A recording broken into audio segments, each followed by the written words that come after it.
Welcome to the Banker Lamp. Please enjoy the video. You begin by opening Google Forms and creating a new form for your project. Choose blank or a relevant template, then rename the form and add a concise description so respondents know purpose and deadline. Once done, enable collect email addresses and limit to one response if tracking is required. Make sure to link responses to a Google Sheet so you can analyze data. These initial steps set structure and permissions, which prevents later confusion and saves time when building questions.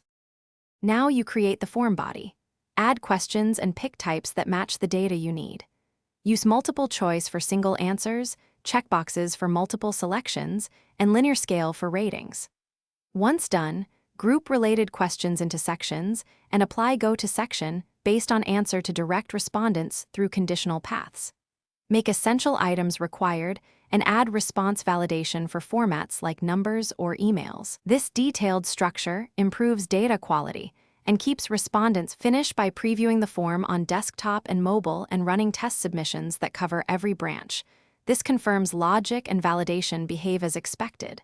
When satisfied, click Send to copy a link, email invites, or embed the form. Set permission to anyone with the link or restrict to your domain as needed. Monitor incoming answers in the linked sheet and use Google Forms summaries for quick insights. If something breaks, open version history to restore a prior form. This is the key troubleshooting step. Thanks for watching. If this was helpful, leave a like and consider subscribing. See you next time.